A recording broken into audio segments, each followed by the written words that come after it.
Look at your hands, they are shaking, not from exhaustion, from the weight of everything you haven't done yet. You were told you could be anything, a lie wrapped in a gift box. Now you sit in the dark, scrolling, watching other people live versions of the life you were supposed to claim.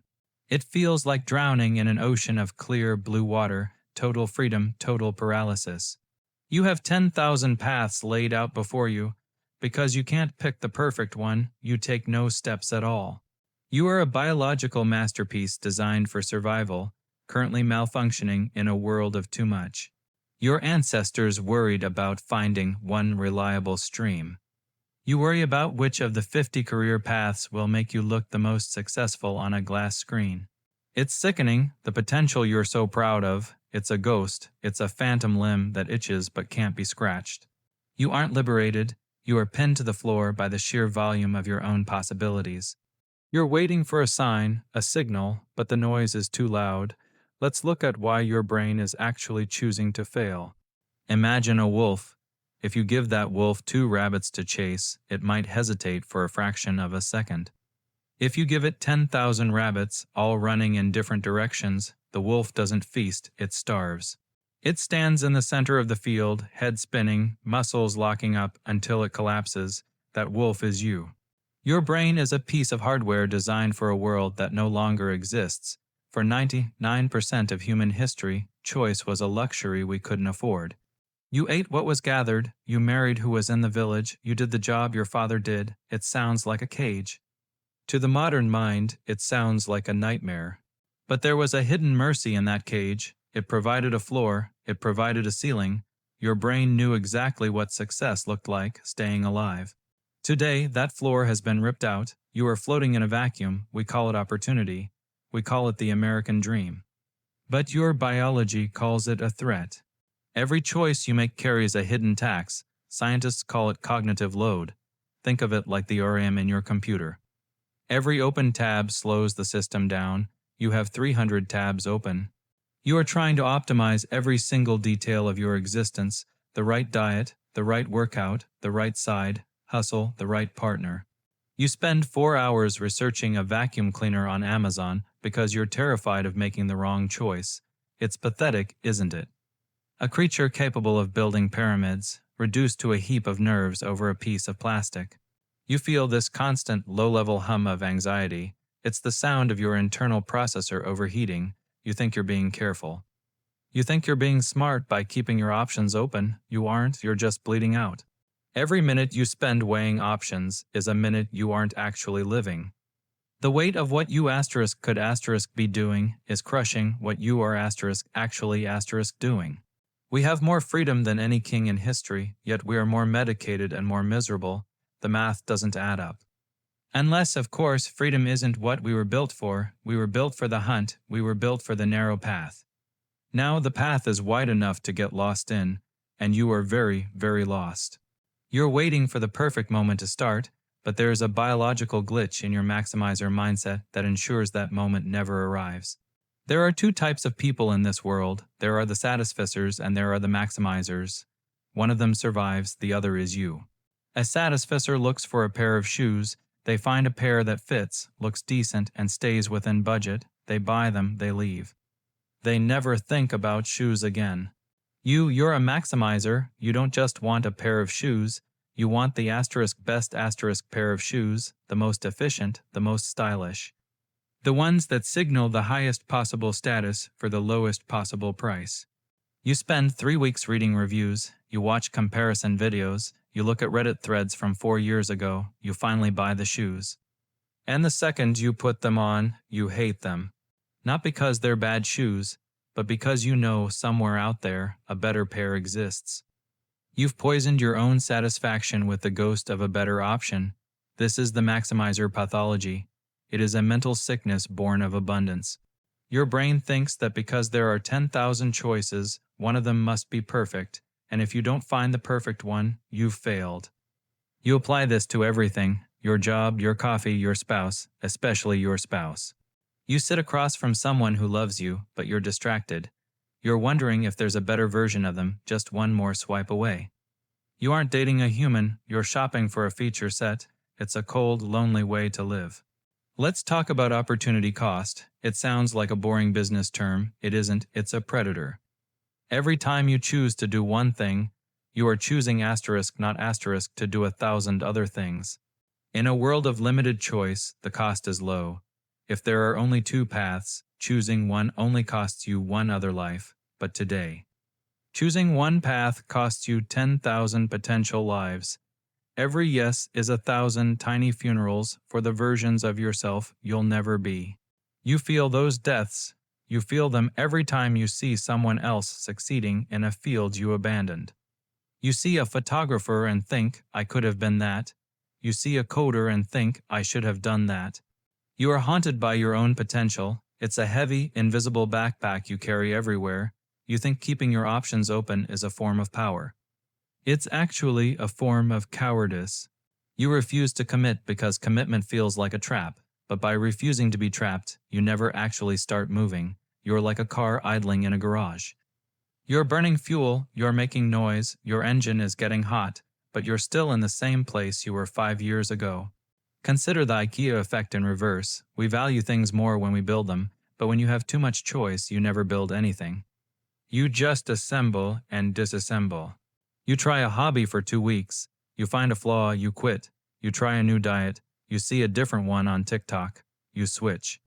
You are a ghost in your own life, never leaving a footprint. You've been told that your potential is a gift. It isn't, it's a threat. Potential is just a word for things you haven't done yet. It's a debt you haven't paid, and the interest is rising. Every year you spend finding yourself, the weight of what you could have been gets heavier. Your brain tries to protect you. It realizes that making a choice means making a mistake, so it chooses the only thing that feels safe, nothing.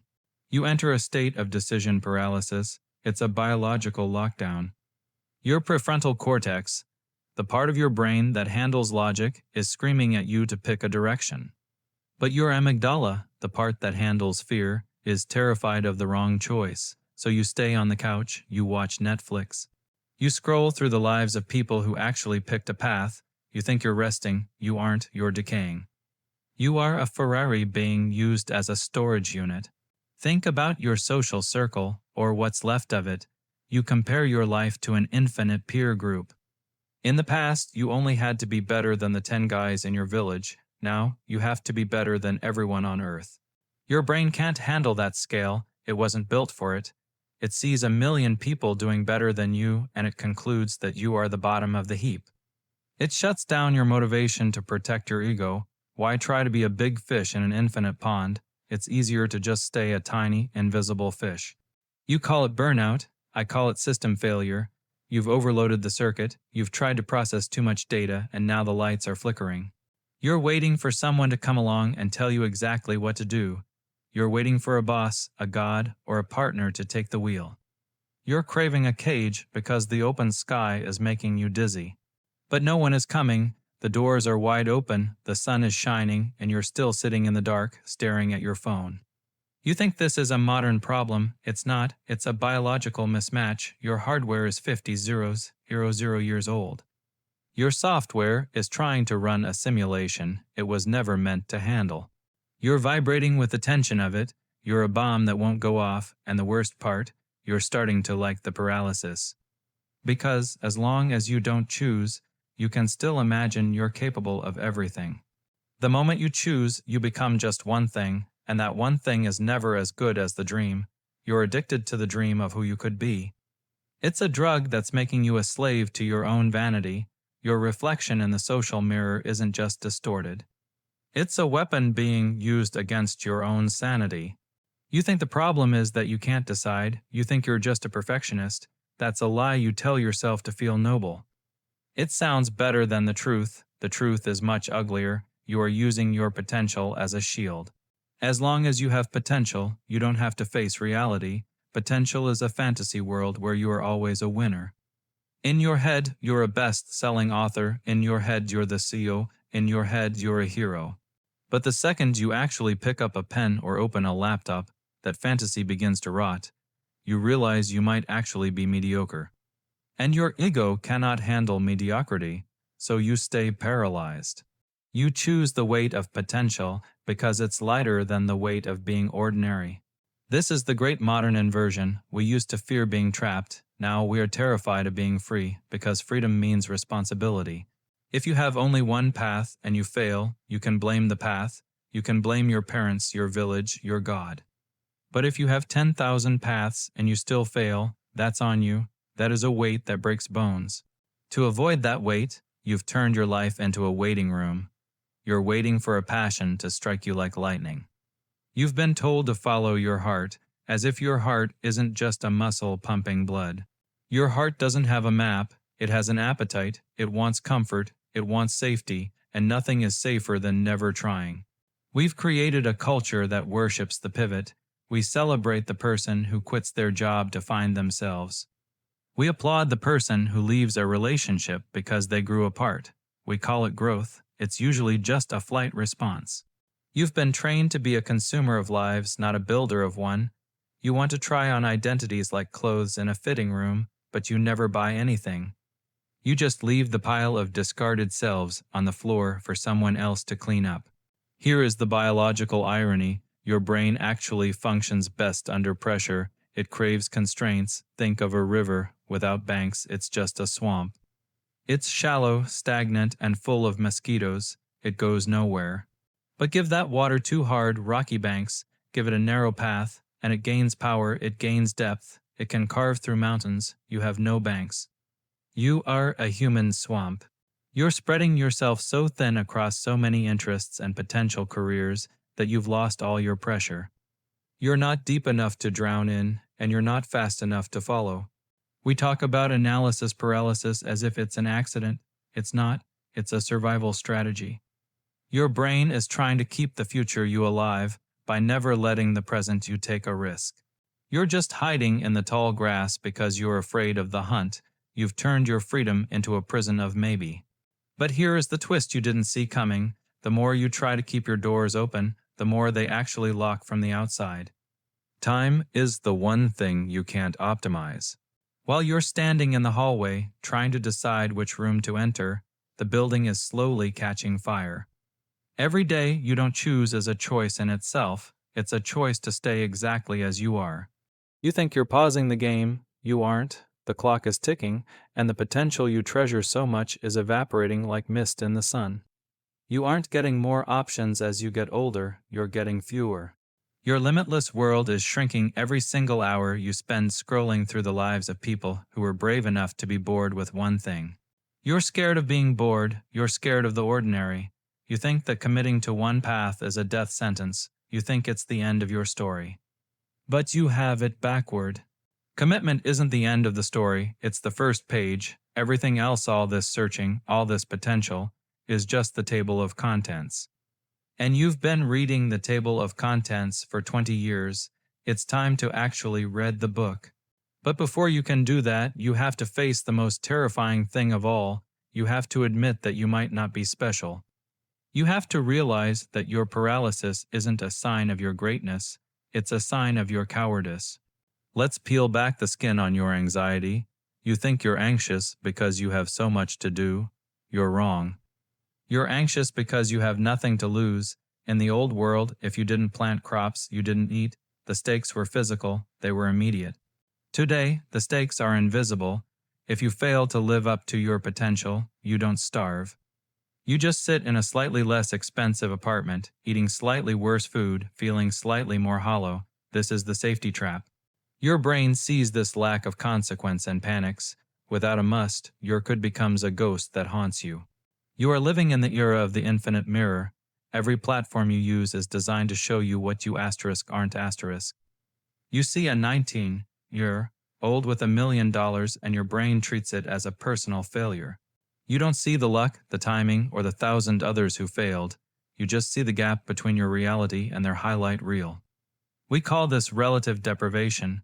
It's a fancy way of saying you feel poor because you're looking at a billionaire even if your stomach is full. Your ancestors only had to be the best hunter in a group of 50. You feel like you have to be the best in a group of 8 billion. It is a biological impossibility. It's like trying to win a race where the finish line moves 10 miles away every time you take a step. Our systems are designed to keep you in this state of simmering potential.